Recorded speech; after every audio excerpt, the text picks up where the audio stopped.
Bueno, estamos en recomendaciones médicas y esta mañana vamos a estar hablando acerca de encefalitis. ¿Qué es? Ustedes deben de estarse preguntando, ¿me suena esa palabra conocida? Bueno, bien, tiene que ver mucho también con la inflamación del cerebro, así que pongan muchísima atención a esta entrevista. Esta mañana nos acompaña Adrián Coulson, el especialista para abordar de este tema. Muy buenos días, ¿cómo está? Buenos días Samantha, buenos días a todos los televidentes de la revista. Continuamos aquí con temas muy interesantes y vamos a hablar de este tema que, si bien es cierto, no es tan frecuente como otro grupo de enfermedades, es altamente grave. Es decir, es una enfermedad con una letalidad muy alta y que, como veremos a lo largo de la entrevista, puede afectar a diferentes grupos etarios y tener diferentes causas. Con respecto a la parte definitoria, es decir, ¿qué es encefalitis? A ver, en medicina, lo itis quiere decir inflamación.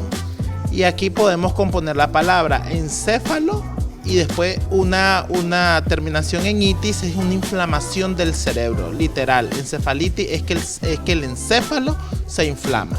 Y entonces el encéfalo inflamado, que es el encéfalo, está el cerebro, el tallo encefálico o el cerebelo. Todas estas estructuras pueden inflamarse y generar daños graves a la salud del individuo. Exacto. ¿Esto qué es lo que provoca? Digamos, hay personas que tienen muchos síntomas que vienen como relacionados, ¿no?, a esta enfermedad. Sí, es una muy buena pregunta. Mira, hay muchas causas. Voy a hablar de dos causas principales. Número uno es la encefalitis viral y número dos es la encefalitis autoinmune. La encefalitis viral, como su nombre lo dice, es ocasionado por un virus y son muchos virus los que pueden ocasionarlo, ¿verdad? Dentro de los virus más frecuentes y más graves es el herpes virus. Y dentro de las enfermedades autoinmunes puede ser enfermedades autoinmunes primarias o enfermedades autoinmunes secundarias. ¿Qué son las enfermedades autoinmunes? Porque esto es muy común, todos hemos escuchado hablar del lupus, hemos escuchado hablar de la artritis reumatoidea. ¿Qué son las enfermedades autoinmunes? Pues las enfermedades autoinmunes no es otra cosa que tu propio sistema inmunitario te ataca. Es decir, ya sea por anticuerpos, por ejemplo, la persona produce anticuerpos. Anticuerpos son unas sustancias de defensa al organismo y esas sustancias, por así decirlo, se equivocan y te atacan.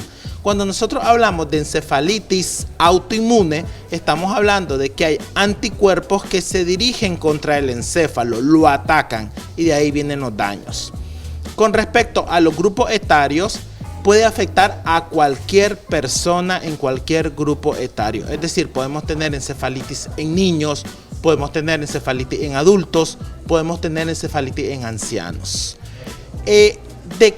¿Cómo le va a ir a ese paciente? ¿Cuál va a ser la evolución de ese paciente? Va a depender tanto de la causa como de enfermedades concomitantes o del grupo etario. Por ejemplo, una persona de 75 años con una encefalitis viral herpética, sus probabilidades de supervivencia son muy bajas. ¿Qué hacer si nosotros tenemos encefalitis?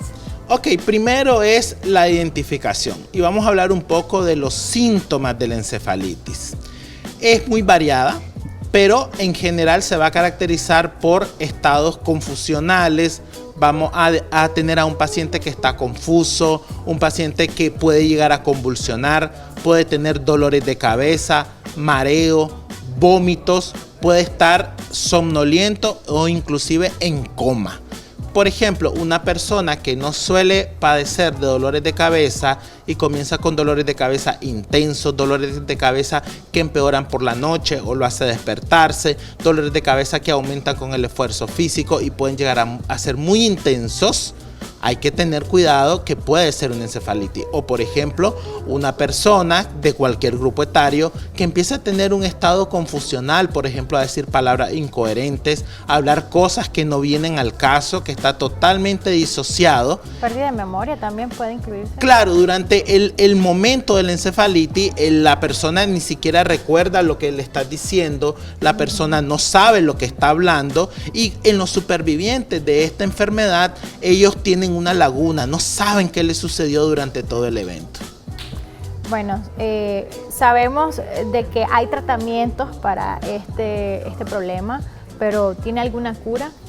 Ok, y es muy buena pregunta, Samantha, sobre el tratamiento. ¿Qué podemos decir sobre el tratamiento? Depende de la causa.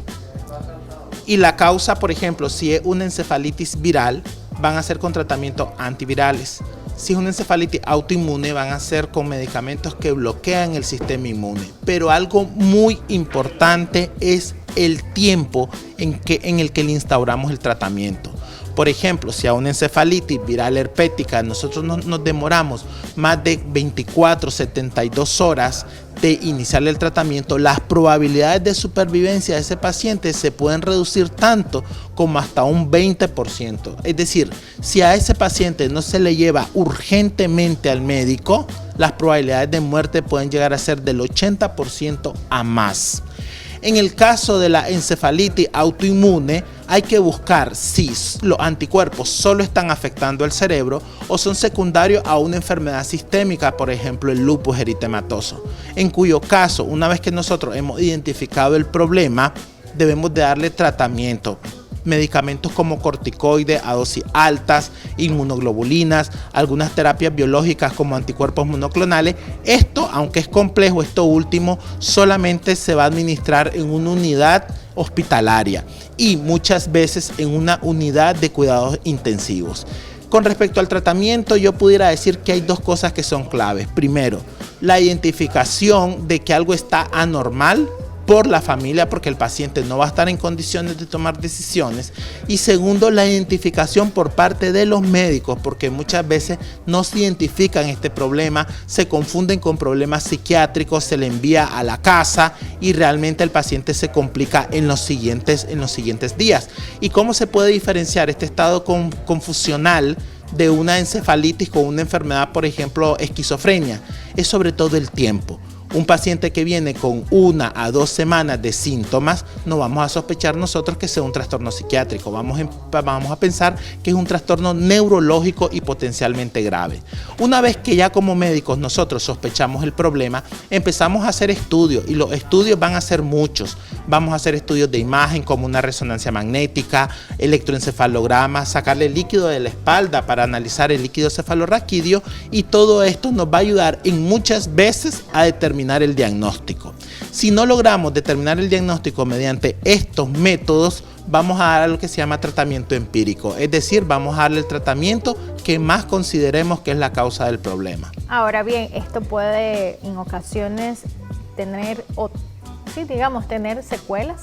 En la mayoría de las veces, si no sabemos tratar una encefalitis, por eso este tema es muy importante que lo toquemos, porque trae estos síntomas que a veces pueden ser inespecíficos, pero a veces pueden ser tan graves como que el paciente convulsiona.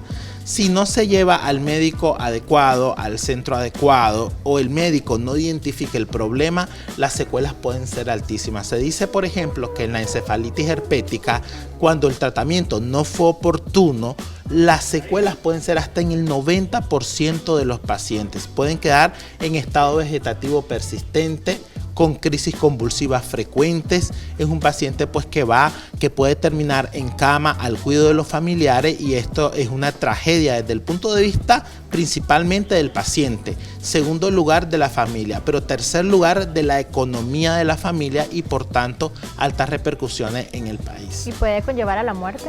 Claro, tiene alta mortalidad. Primero, en el cuadro agudo, si se le logra tratar aún con los tratamientos, el paciente tiene riesgo de fallecer. Luego pueden haber las complicaciones que se dan durante el curso de la hospitalización, como por ejemplo infecciones agregadas, trombosis, etcétera, o algo que se llama estado epiléptico, que es un paciente que empieza a convulsionar y no deja de convulsionar. Si el paciente sobrevive a esta primera etapa, que es la más difícil, luego pueden venir las complicaciones en casa, como por ejemplo escaras, trombosis, desnutrición, neumonía broncoaspirativa, y todo esto va socavando tanto la salud del individuo, como ya lo decía, así como la economía. Muchísimas gracias, doctor, por habernos compartido esta mañana este tema bastante interesante e importante para todas las familias nicaragüenses. Algo que usted mencionaba tras de cámara es que este sábado 10 de febrero va a tener una feria, así que por favor, les cedo la invitación. Claro que sí, es una iniciativa que la realizamos en la clínica Neurofarma Managua y vamos a tener a diferentes especialidades en lo que va de psicología, psiquiatría, medicina interna, medicina neurológica, neuroquirúrgica. Vamos a hacer exámenes de laboratorio, electrocardiograma, electroencefalograma, estudios de pulmón como espirometría. Es decir, prácticamente vamos a hacer cualquier estudio y cualquier consulta. Pero lo interesante es que va a ser a los costos más bajos posibles.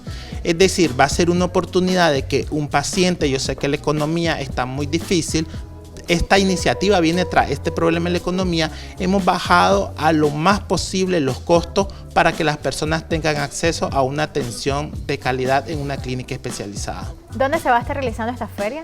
Neurofarma Managua, que es de donde fue el registro de la propiedad, 250 metros al norte o al lago, como lo conocemos los nicaragüenses. Popularmente. Bueno, muchísimas gracias. ¿Números de contactos, por favor? Ahí aparecen abajo el número de contactos, 222-33-200 y el 7539-4795. Y yo siempre les digo, cualquier duda que tengan, estos temas son complejos, nos pueden escribir o pueden en las redes sociales o en mi canal de YouTube, tengo muchos videos subidos. Excelente, muchísimas gracias. Así que no hay dónde perderse si usted necesita más información con respecto a este y otros temas que son de su interés. Nosotros continuamos con mucho más. Llegó el momento de musicalizar nuestras mañanas.